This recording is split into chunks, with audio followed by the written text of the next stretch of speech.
अस्सलामुअलैकुम बच्चों, मैं अर्शिया निखत एक बार फिर आपके सामने हूँ एक नए वीडियो के साथ। जैसा कि आप जानते हैं कि इस वीक हमने एक नया चैप्टर शुरू किया है आपके सिलेबस का, 7th chapter metals and non metals यानी धातें और अधातें। हमने पहले वीडियो में तारुफ हासिल किया कि मेटल और नॉन मेटल किसे कहते हैं, और हमने कुछ धातों की तबई खुसूसियात के बारे में भी समझा। कल से पहले वाले सेकेंड वीडियो में हमने बची हुई जो खुसूसियात या प्रॉपर्टीज़ थी धातों की तबई खुसूसियात, उनके बारे में पढ़ा। तो आज हम इस नए वीडियो में जो कि हमारा 3rd वीडियो है हमारे सबक मेटल एंड नॉन मेटल का, उसमें हम कुछ पॉइंट्स समझने वाले हैं। Mainly 3 points that are non metals. हम देखेंगे कि अधातें किसे कहते हैं, and physical properties of non metals यानी तबई खुसूसियात, अधातों की तबई खुसूसियात, और नॉन मेटल्स मेटलॉइड्स यानी धातनुमा किसे कहते हैं और उनके क्या इस्तेमाल है। And 4th point is chemical properties of metal, यानी अब यहाँ पर धातों की कीमियाई खुसूसियात, हम तबई खुसूसियात दोनों की पढ़ लेंगे और उसके बाद हम कीमियाई खुसूसियत की तरफ बढ़ेंगे। तो मेटल्स के कीमियाई खुसूसियात या केमिकल प्रॉपर्टीज़ जो कि 5 हैं। फर्स्ट है इलेक्ट्रॉनिक कॉन्फ़िगरेशन यानी इलेक्ट्रॉनी तश्कील, रिएक्शन विद ऑक्सीजन यानी ऑक्सीजन के साथ तामुल, रिएक्शन विद एसिड यानी तेज़ाब के साथ तामुल, रिएक्शन विद वाटर यानी पानी के साथ तामुल, और आयन की तैयारी यानी आयन फॉर्मेशन या फॉर्मेशन ऑफ आयन्स। तो चलिए शुरुआत करते हैं। नॉन मेटल्स किसे कहते हैं और उनकी क्या खुसूसियात है ये हम देखेंगे। What are non metals? Carbon, sulphur, phosphorus are few non metals. उसमें और ऑक्सीजन, नाइट्रोजन, अलग अलग गैसेस भी हैं। तो ये सब जो चीज़ें हैं हमारे अतराफ़ में मौजूद, all these are non metals. Generally non metals are brittle यानी वो फूटक होते हैं, उनके ऊपर दबाव डालने से वो फूट जाते हैं। एंड नॉन लस्चरस, इनमें चमक भी नहीं होती। कार्बन, सल्फ़र, फास्फोरस वगैरह कुछ अधातें हैं, उमूमन ठोस अधातें फूटक होती हैं और उनमें चमक भी नहीं पाई जाती। तो पहला प्रॉपर्टी है फिज़िकल प्रॉपर्टीज़। देखते हैं हम physical properties of non metal.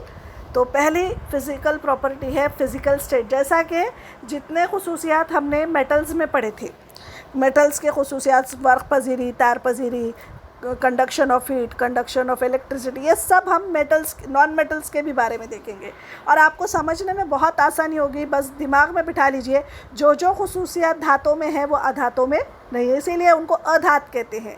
Non metals जिनमें धातों वाली खुसूसियत नहीं है वो गैर धातें या अधातें। तो सबसे पहला फिज़िकल स्टेट यानी तबई हालत। जैसा कि हमने धातों के बारे में देखे थे कि धातें ज़्यादातर या तकरीबन तमाम सॉलिड स्टेट में पाई जाती हैं, ठोस हालत में पाई जाती हैं, सिवाय पारे और गीलियम के। लेकिन यहाँ पर देखिए आप, at ordinary temperature non metals occur as solid, liquid and gases, यानी ये तीनों भी हालतों में पाई जाती हैं, ठोस, माया और गैस।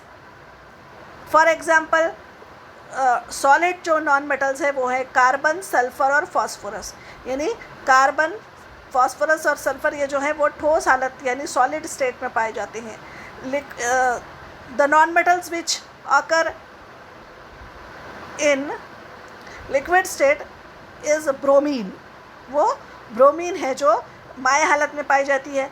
गैसियस हालत में बहुत सारे हैं, हाइड्रोजन, नाइट्रोजन, ऑक्सीजन, है ना, ये तमाम क्या है, गैसियस फॉर्म या गैसियस स्टेट में पाई जाती हैं। तो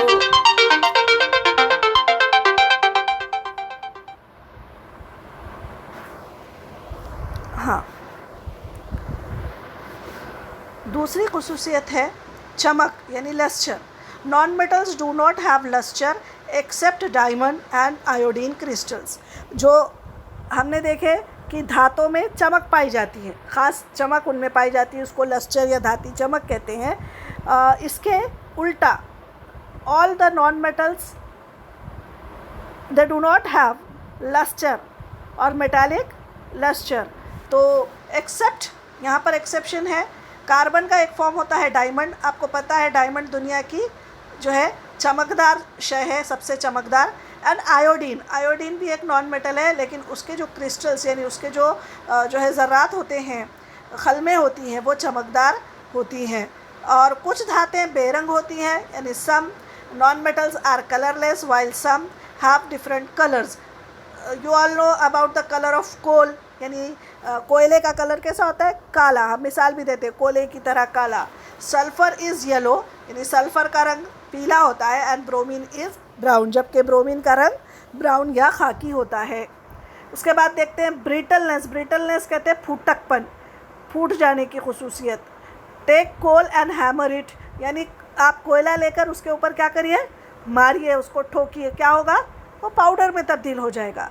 तो सॉलिड नॉन मेटल, जो भी सॉलिड, लिक्विड और गैसेस के फूटक होने का तो सवाल ही नहीं पैदा होता।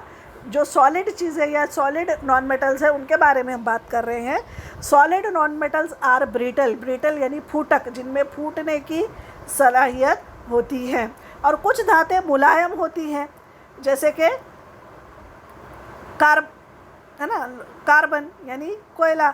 लेकिन कार्बन की ही एक शक्ल क्या है? हीरा है। और हीरा दुनिया की सख्त तरीन शय है, जितनी चमकदार है उतनी ही सख्त भी है।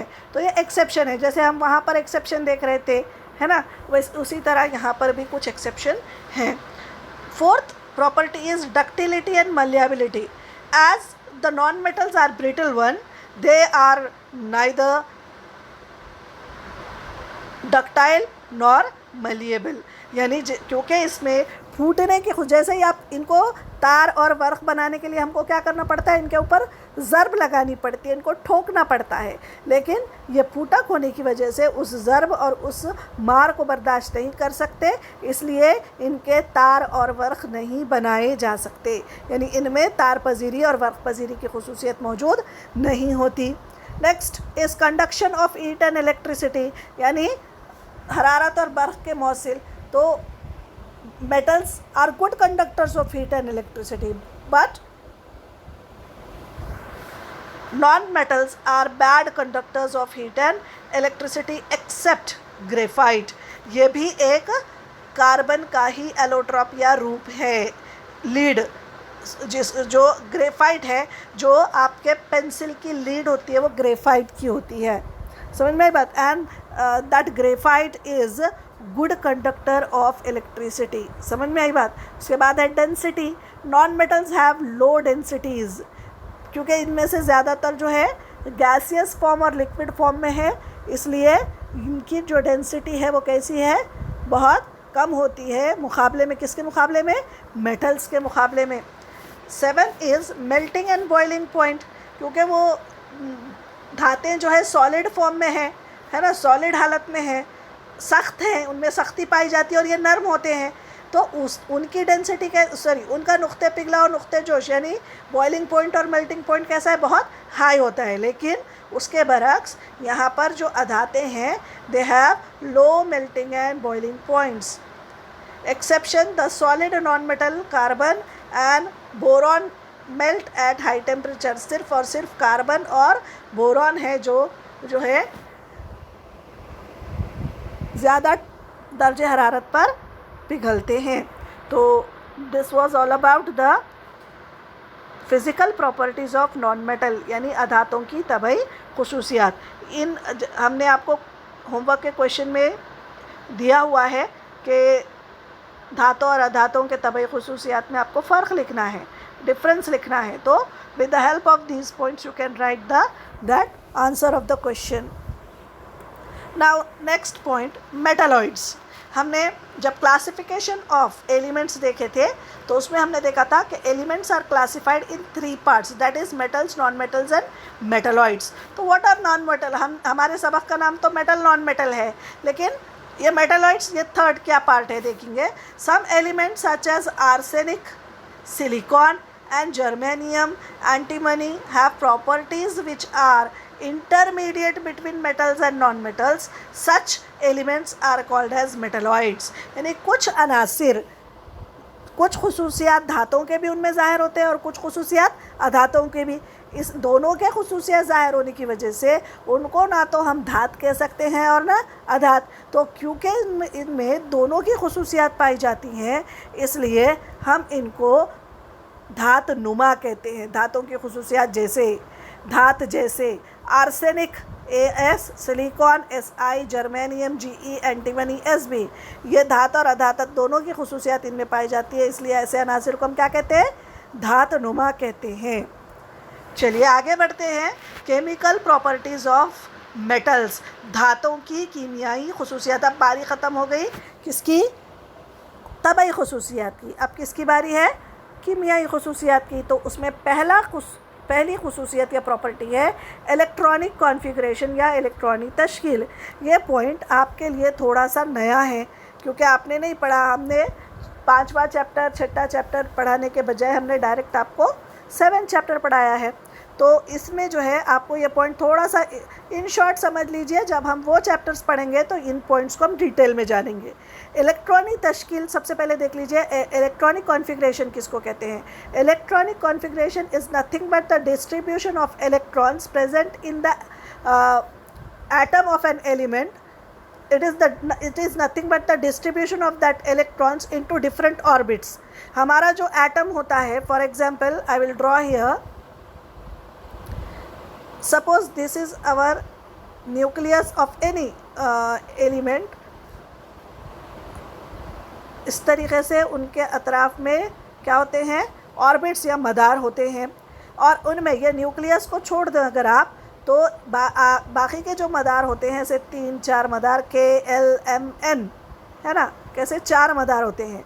तो उनमें पहले जो मदार है उनमें सिर्फ़ और सिर्फ 2 इलेक्ट्रॉन समा सकते हैं, दूसरे में 8, तीसरे में 18 और चौथे में 32। समझ में?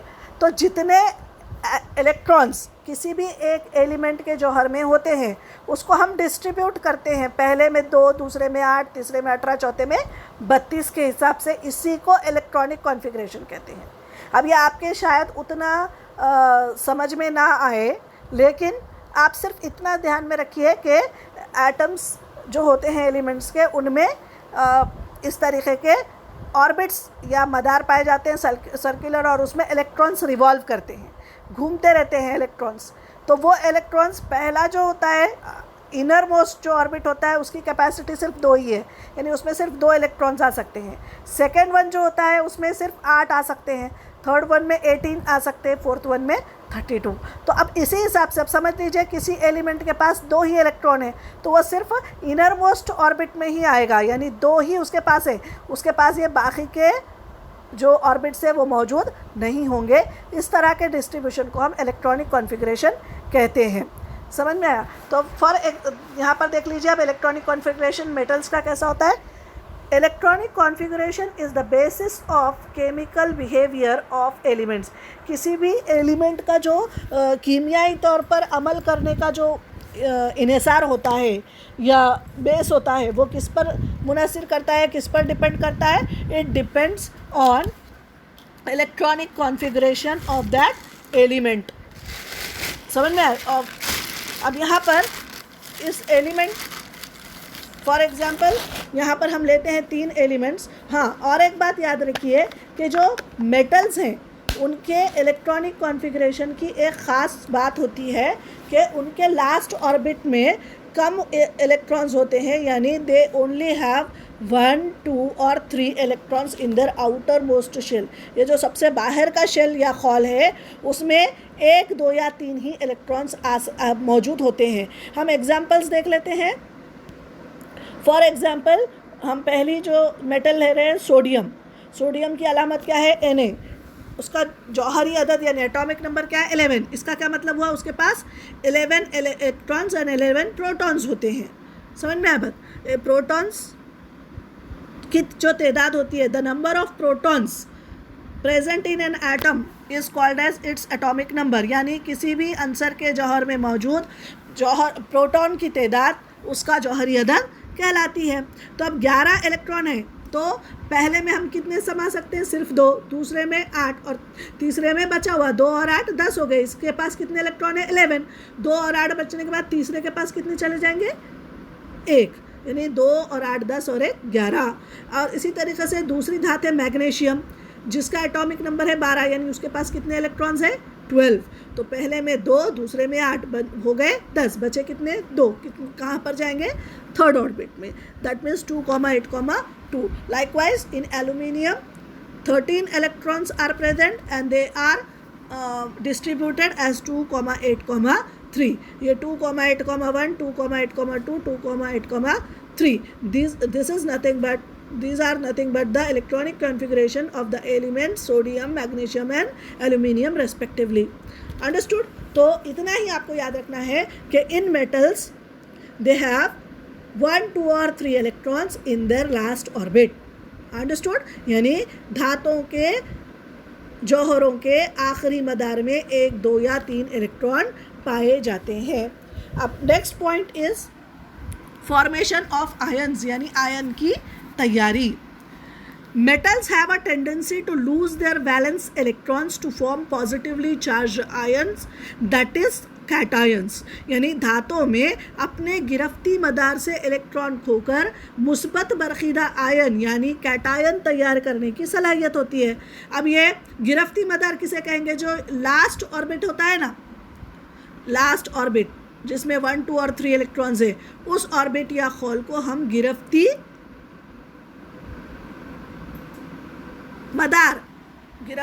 मदार या वैलेंस शेल कहते हैं।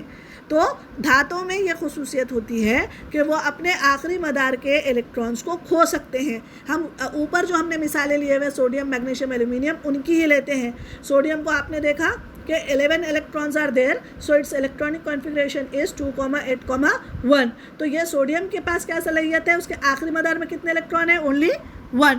तो this 1 electron is लूज्ड by the sodium atom and by losing 1 electron it form a sodium ion।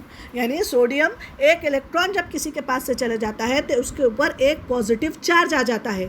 तो पॉजिटिवली या निगेटिवली चार्ज जो आयन जो है एटम होता है उसको आयन कहते हैं। तो सोडियम के पास 11 थे, अब एक इलेक्ट्रॉन चले गया तो कितने बचे? 2 + 8 यानी 2, 8। तो इसीलिए वो सोडियम आयन, उसको कैटायन, जो पॉजिटिवली चार्ज आयन्स होते हैं उनको कैटायंस कहते हैं। समझ में आया? Likewise in magnesium it's atomic number is 12।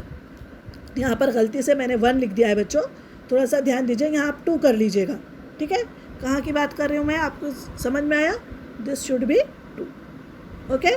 2, 8, 2 as its atomic number is 12, so it is divided or distributed as 2, 8, 2। अब हम यहाँ पर चूँकि इसके पास आखिरी मदार में 2 इलेक्ट्रॉन्स हैं, इसलिए वो अपने आखिरी मदार के 2 इलेक्ट्रॉन्स खो देता है। और 2 इलेक्ट्रॉन खोने के, 1 इलेक्ट्रॉन खोया था तो एक पॉजिटिव चार्ज तैयार हुआ था। अब यहाँ पर इसने कितने इलेक्ट्रॉन्स खोए? 2, इसलिए इसके पास कितने पॉजिटिव चार्ज आ गए? 2। So it becomes magnesium ion, magnesium का आयन कैटायन तैयार हुआ। Likewise in aluminium it's atomic number is 13, इसका जौहरी अदद है 13। तो इसका डिस्ट्रीब्यूशन या इलेक्ट्रॉनिक कॉन्फ़िगरेशन कैसा होगा? 2, 8, 3। तो इसके लास्ट ऑर्बिट में कितने इलेक्ट्रॉन्स हो गए? 3। तो it will lose 3 electrons to form aluminium ion. और इसके पास कितने पॉजिटिव चार्जेस जमा हो जाएंगे? 3 इलेक्ट्रॉन्स खोने की वजह से 3। तो it is aluminium ion. So in this way the metals have tendency to lose their valence electrons to form positively charged ions, यानी अपने आखिरी मदार के इलेक्ट्रॉनों को खोकर क्या कर सकते हैं? वो पॉजिटिव आयन्स यानी कैटायंस तैयार कर सकते हैं। Now next property is reaction with oxygen. That means how metals react with oxygen. Metals combines with oxygen to form their oxides. Simple है, मेटल ऑक्सीजन के साथ तामुल करते हैं और उनके ऑक्साइड तैयार होते हैं। जैसे मेटल ऑक्साइड, मेटल किसके साथ अमल, यानी दोनों का क्या हो गया? कॉम्बिनेशन, मेटल और ऑक्सीजन मिलकर मेटल ऑक्साइड या धाती ऑक्साइड तैयार होते हैं। यही खुसूसियत है कि धातें ऑक्सीजन के साथ अमल करती हैं तो अपने ऑक्साइड तैयार करती हैं। एग्जाम्पल भी है, फॉर एग्जाम्पल मैग्नीशियम है। मैग्नीशियम धात का जब ऑक्सीजन के साथ तामुल होता है या उसको ऑक्सीजन की मौजूदगी में जलाया जाता है तो मैग्नीशियम ऑक्साइड तैयार होता है। The metal oxides are basic in nature. अब ये थोड़ा सा आपके लिए नया होगा कि जो मेटल ऑक्साइड है उनकी जो नौइयत है वो कैसी है, असासी है। असास और तेज़ाब आपने पढ़ा होगा, ठीक है। तो इसमें आपको ये याद रखने की ज़रूरत है कि इतना ही याद रखिए, जब तेज़ाब और असास आपस में अमल करते हैं तो नमक और पानी तैयार करते हैं। हम किस बेसिस पर कह रहे हैं कि धातों के ऑक्साइड असासी होते हैं? on which basis we are saying that the metal oxides are basic in nature, as the substance which reacts with acids to give salt and water are nothing but the bases. यानी तेज़ाब के साथ अमल करके नमक और पानी तैयार करने वाली अशिया कुछ और नहीं बल्कि क्या होती है, असास होती हैं। तो यहाँ पर कौन अमल कर रहा है? धातों के ऑक्साइड। किसके साथ? तेज़ाब के साथ। क्या तैयार हो रहा है? नमक और पानी। इसीलिए हम क्या कह सकते हैं कि धातों के ऑक्साइड तेज़ाबी नौइयत के होते हैं। Fourth type of reaction property is reaction with acids, यानी तेज़ाब के साथ तामुल। Most of the metals reacts with dilute acids to form metal salts while hydrogen gas is released. यानी जब कभी भी धातें हल्काए तेज़ाब के साथ अमल करती हैं तो धातों के नमक तैयार होते हैं और हाइड्रोजन गैस का इखराज होता है। यहाँ पर जैसे कि मैंने आपको एक सिंपल तरीके से बताया कि मेटल यानी धात, डाइल्यूट एसिड यानी हल्काए तेज़ाब के साथ अमल कर रहे हैं तो नमक और हाइड्रोजन गैस तैयार हो रही है, salt plus hydrogen gas. Let us explain it with the examples. First metal is zinc. Zinc is reacting with hydrochloric acid 2HCl to give zinc chloride, यानी जिंक का नमक तैयार हुआ, जिंक क्लोराइड, और कौन सी गैस खारिज हुई? H2। इसी तरीके से magnesium reacts with hydrochloric acid, it gives magnesium chloride and H2। and when sodium reacts with hydrochloric acid, it gives sodium chloride and H2, hydrogen gas is released। Understood. तो जब कभी भी आपको ऐसा लगे तो ये कब होता है? जब धातें तेज़ाब के साथ अमल करती हैं। when metals reacts with acid, their corresponding salts are formed and hydrogen gas is released। Understood? Now next and last point, धातों का पानी के साथ तामुल। तमाम धातें पानी के साथ एक साथ अमल नहीं करती। Most metals do not show any observable and fast reactions with cold water, यानी ठंडे पानी के साथ उनका अमल नहीं होता। But some metals like sodium and potassium reacts with cold water. सिर्फ जो है सोडियम और पोटेशियम जैसे धातें ही ठंडे पानी के साथ अमल करती हैं और उनके हाइड्रोक्साइड्स तैयार होते हैं और हाइड्रोजन गैस रिलीज़ होती है। Magnesium metals require steam to give reaction, यानी मैग्नीशियम को ज़रूरत पड़ती है स्टीम यानी पानी के भाप की। वो ठंडे पानी के साथ अमल करती है क्या? नहीं, बल्कि गर्म पानी या पानी की भाप के साथ तामुल करती है, क्योंकि उनके तामुल करने की जो खुसूसियत है वो अलग अलग, कोई बहुत ज़्यादा तेज़ आमिल है, कोई स्लो है। तो इस हिसाब से ठंडे पानी, गर्म पानी और पानी की भाप के साथ तामुलात होते हैं। तो बच्चों, हमने यहाँ पर आज कुछ जो है अधात के बारे में हमने पढ़े, अधातों की तबई खुसूसियात हमने पढ़े। हमने देखा कि मेटलॉइड्स यानी धातनुमा किसे कहते हैं, और हमने धातों के कीमियाई खुसूसियात 5 खुसूसियात के बारे में हमने विद एग्जाम्पल डिटेल में जाना। अब इंशाल्लाह हम अपने नेक्स्ट वीडियो में इस चैप्टर का अगला पार्ट हम इंशाल्लाह देखेंगे, पढ़ेंगे। तब तक के लिए स्टे सेफ, स्टे होम। अल्लाह हाफिज़।